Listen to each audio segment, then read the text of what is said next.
last video we learned about basic stuff of programming basics, which are variables, operators, control flows, loops, and everything. And as you can see, I have structured them in kind of like fixed boxes, right? So that we can like, use it whenever we want. You can, for you, it will be easy to see, right? So just like that, we use the concepts of clocks in Flutter or any programming languages, which is called functions. So now let me make which are called functions, and some people call it like methods, right? Okay. Function or method, right? Let's add as to it. So, but this is like just like how this you can see like how the boxes are looking good, right? So we organize these boxes to code into a function so that we can reuse this easily. So with all these boxes, you can assume it as a code. So we can just say like we can organize it in a structure. To like get the create a function or a method, create a function, and so that we can reuse it whenever we want. Okay, so that's the basic concept of what is function and what are methods and why we use this. So let me give you an example of a basic function. Let's create a greet function for you. Okay, so let's start. Let me show you in the real area. So for a greet function, let's see, you have created a void. So void is basically nothing but a function used for nothing but to show a function is not returning anything. So a void simply refers the function, doesn't returns anything. It's simple. Probably like I will look like I will show you different types of functions which return something and which returns a value that we can use in our different variables and stuff. So it will all in the future. So just focus on it right now. Basic problem. So for now, let's create a void. So this function named greet returns nothing, as you can see with the void. So this is the basic structure of the function, and anything you write in this will be executed. So just print hello world.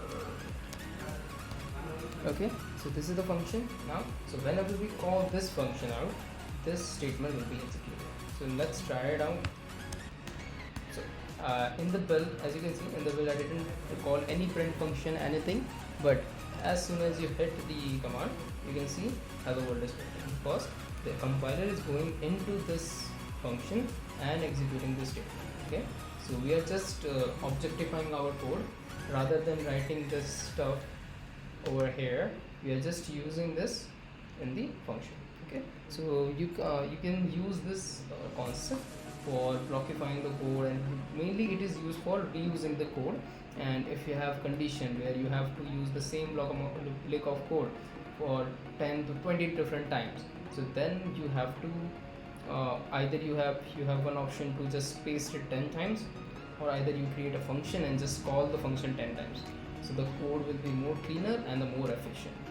Okay, so now let's move forward to show you a function with which takes inputs, right, which takes some parameters and execute on them.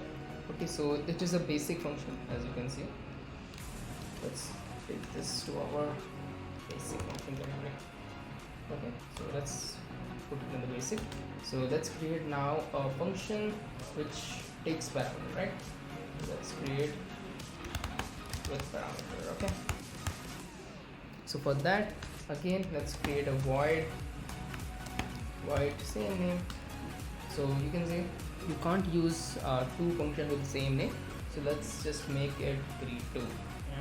So just print it, and this time in this parenthesis we'll be mentioning the parameter we will be getting for this, we will be using for this function. Okay, let's use a string type parameter which is name.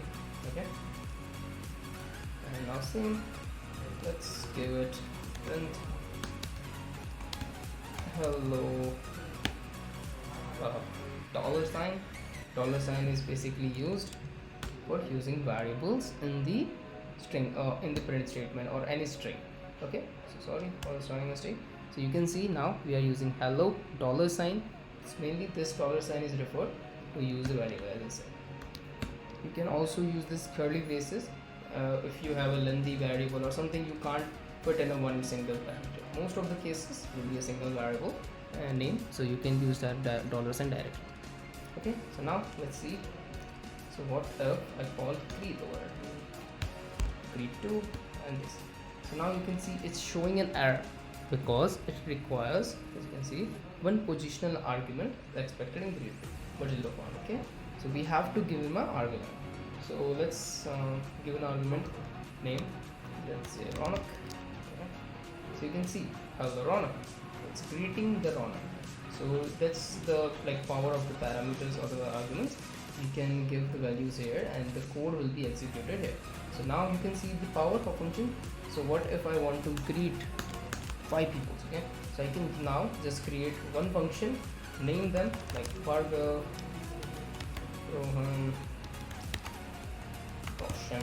So now using the same function I am calling the 5 greeting functions. Okay, greeting threads. Okay, so that's the basic way of using the function. Okay, also you can see right now we are not returning anything in the functions, we are just printing and executing the code under that.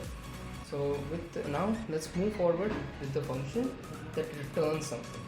Why return? With return is important because sometimes you need values to not just print or stuff, you need the returning of the value in some variable. So if you want to save the hello world statement into a variable name, just let's assume a statement. Okay, like this. But right now this will be returning nothing but a void, so we can't assign that value into any variable or any stuff. Okay, so for this let's short it and create another function just to show you this. Okay, so let's come up with something of return type. So just give you the very good example for this. Let's move forward. Integer type returning function for sum. Let's create a sum function that gives the sum of 2 inputs. Okay, so we have integer a and we have integer b. So now I created 2 arguments for this function. As you can see, we can't use sum because sum is a keyword in the language, so we have to use something else. We add statement. Okay, also we use add. Now it's giving error because you have to mention return, because right now we have int as a starting. We have to return something, otherwise the function will not work. We will return a plus b. So as you can see, there is no error now. So now this function is capable of adding any two variables and giving the outcome as a result. Okay, so now let's test it out. Okay, so let's directly print it and